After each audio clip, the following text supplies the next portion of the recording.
Hello and welcome to Excel Highway. In today's video, I want to share with you a stakeholder map I created in Excel. This is the end result. You enter the names, you enter the influence rank and the interest rank, and the name will pop up in the right quarter. Of course, if you change the values, it's going to shift. Now I'm blocking this so you cannot add values that are not between 1 and 10, only integers. And you can see the type of stakeholder, plus you see them on the board. Okay, so if you're interested to see how to build it on your own for a stakeholder map or anything else, stick around and I'll walk you through it. Pretty simple. Start off, let's start with building our values. Just to speed things up, I'm just going to copy them from here. So I have a name of a person, their influence rank, and their interest. Now I want to add a chart. So I'm going to click on Insert, click on the Scatter chart, and first I'll just start a blank chart. Click on Select Data, click on Add. Series name, I'm going to call it Values. The X chart is going to be my influence. So I'm just going to drag that, say, up until row 25, so I have some more room. And the Values Y chart, that's going to be column C. And you can see that I already have the nice circles. I like to remove all of the grid lines. Now I'm going to add a label. Oh, first of all, you see that that's not correct. Okay, so I'm going to add a label, and I don't want the number, right? Because the number doesn't mean anything. Right click on one of the numbers, format date, remove that, click on value from cells. Now I'm just going to highlight those cells, and now I have the names, and if I add a new person, it will appear. Next part, I want to add the grid lines. I can take the header out. So if I want to add the grid lines, what I want to do, I have the grid lines set up over here.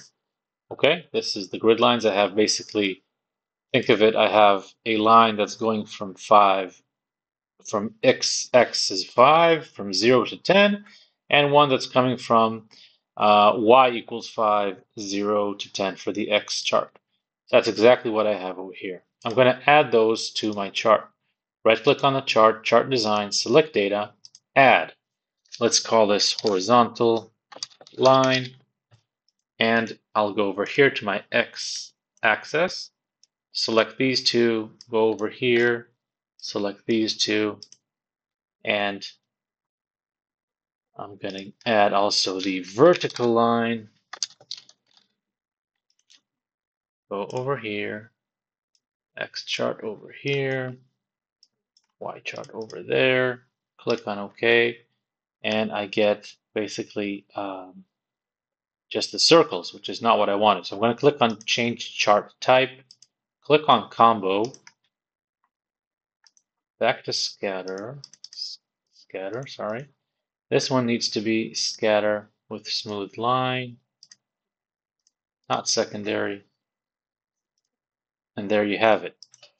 The next step, my axis charts, sorry, my axis, how do you call them?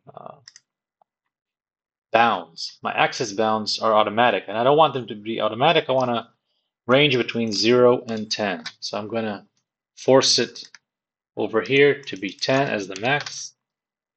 So just so it's nice and easy. Now for the line itself,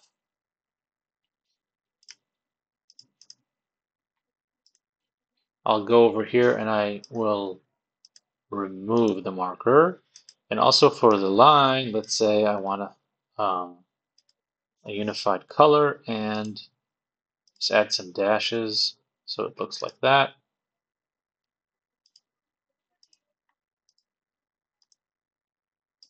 Marker, none.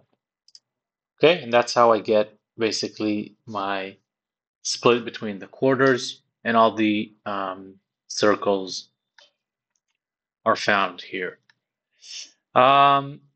That's the heavy lifting, right? That's how you create that chart. And of course, if you change the dimensions, what's nice is that everything moves with you.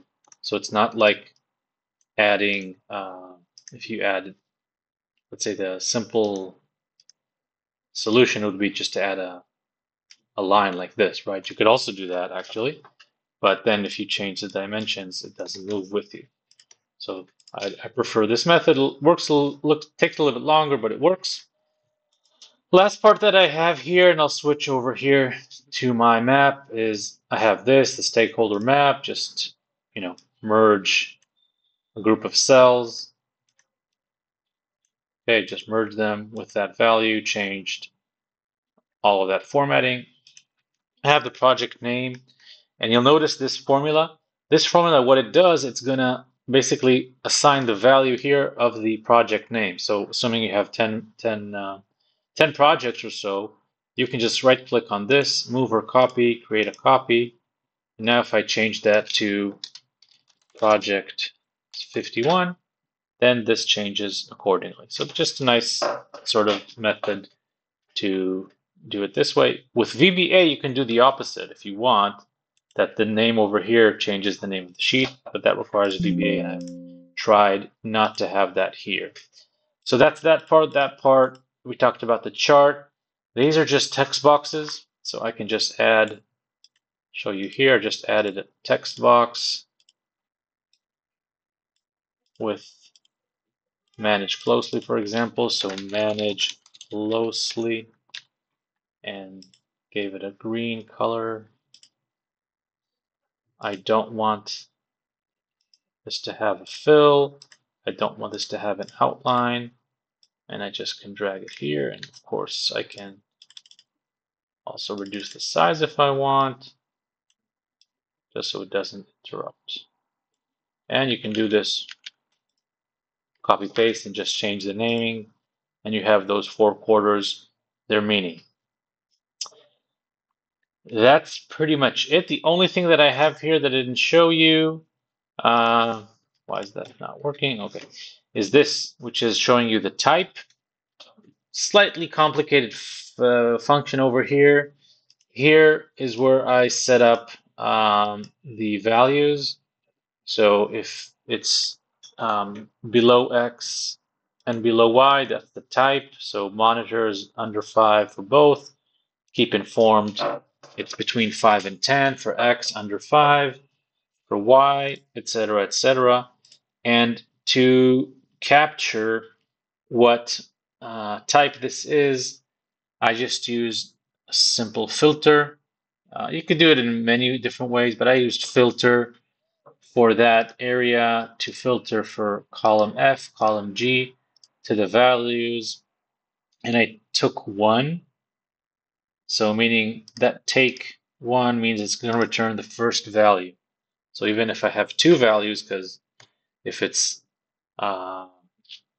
if it's less than 10, it could be 5 or 6. So I want to take only the first value, and that's going to give me exactly the right quarter or value that I'm looking for. And that's about it. So this is a pretty simple, file that you can use. It's going to be available for you to download, but you can also try to mimic this and build it on your own. Hope you enjoyed this content. Please subscribe, hit that like button, and I'll see you next time.